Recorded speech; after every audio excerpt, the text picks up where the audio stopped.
Hello and welcome to my review of the Primaris Captain in Gravis Armour. This is the biggest Space Marine they have ever done. I'm sure it is. I mean, let's just quickly compare. So this is your normal sort of mini marine. He's on a 40mm base, so it's not a 50mm or anything like that. But still, let's just compare it to a normal Space Marine. It almost sort of reminds me of sort of a Space Marine compared to a Primarch. That's what I'm sort of feeling from this. You know, maybe a Primarch's a little bit bigger. Custodian Guard, let's do that. Yeah, he's taller than the Custodian Guard. Definitely where his eyes are on the helmet. Yes. And then his sword. Yeah, we need to mention the sword because I've spotted that his sword is actually taller than a Space Marine, which basically means that his sword that he's holding in one hand is over 7 foot, 2 metre long sword.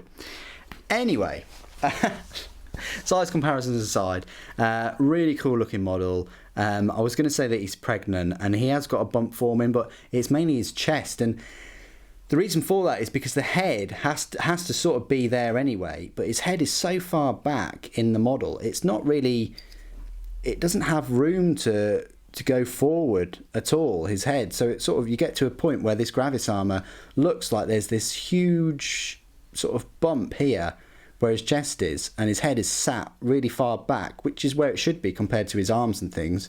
But I just wanted to make that point. And then he's obviously just trying to copy Marneus Calgar.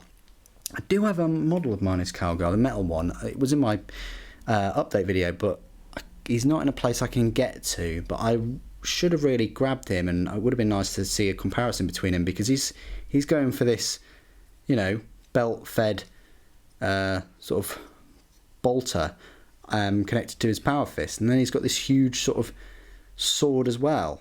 It's going to be really nice and interesting to paint though. A lot of detail on him. They've done really well with the model. I'll be interested to find out how much they're going to charge for him separately.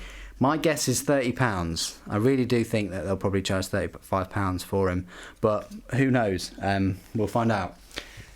So, done a couple of size comparison things. Yeah, might as well just compare him to a Terminator. Yeah, he is taller than a Terminator. There we go. Look at this. So, yep, fair bit bigger than a Terminator.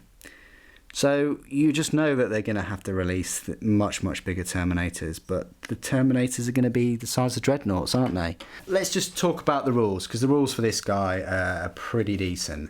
So I don't know how or why, but he's got 6 wounds. I mean, is this guy a Primarch? He's just a captain, but he's got 6 wounds. He lags behind a little bit. That armour, although it does have a power pack and things, it affects his move speed. He can only move 5 inches. Would have been nice to see him move sort of 6 inches, but still. His weapon skill, ballistic skill, both 2+, that's what you'd expect. His strength is only 4, but he's got a toughness 5, which seems to be a new in thing of creating, you know, models with better toughness. 5 attacks, leadership 9 is fine, and then saver 3+. He's got this power. He's got a master-crafted power sword, and what's called a Bolt Storm Gauntlet, and then he's got his Iron Halo. So we all know what one of those is. Gives him 4+ invulnerable. He's got this Rites of Battle ability where he can reroll all hits rolls of a 1 made for friendly units that are within 6 inches of him. Now the Bolt Storm Gauntlet, it's both a ranged weapon and a melee weapon. So the range part of it is only 12 inches. So it's a bit like equipping him with a pistol, and that's what it is. It's just a pistol with 3 shots, strength 4, damage 1, AP 0.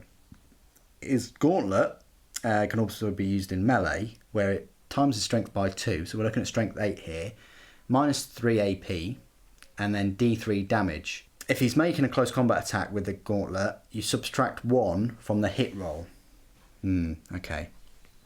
So it looks like he's going to hit on the 3+. Then he's got the Mastercrafted Power Sword, which is damage 2, AP minus 3. So that's pretty good. He's going to be a beast, really. You know, he's got his weapon skill 2+ if he wants to use his Mastercrafted Power Sword. The only sort of issue is it doesn't say in the data sheet that Mastercrafted is, you know, you can re-roll failed wounds, or is it hits? I think it's wounds. I can never remember. So you're going to have to look in your rules to find that. So the data sheet doesn't actually explain it. And, you know, I'm not sure. People new to the game might think Mastercrafted is just a slightly, you know, it just means that it's been made better. But in game terms, it actually is better. But still, there you go. So you can use that sword, or you can use his gauntlet. Gauntlet would be great because obviously, you know, it's much higher strength. But Mastercraft would be great because you know, get to wound, and he's got 5 attacks. To get 1 for charging as well, so that's 6 attacks.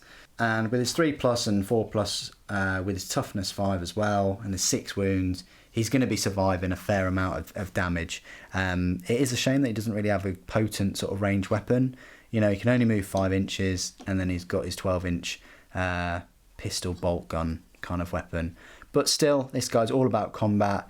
If you can waddle him across the battlefield and get him into sort of charging distance. Personally, I'd just sit back and shoot the crap out of him. That's all I sort of wanted to say about the captain in Gravis Armour. Would have been cool if his Bolt Storm Gauntlet had a mini sort of grav pistol in that was a 2-shot grav pistol. But hey, you know, Games Workshop don't pay me to give them great ideas. Thank you ever so much for joining me today. Thank you for watching. The Emperor Protects.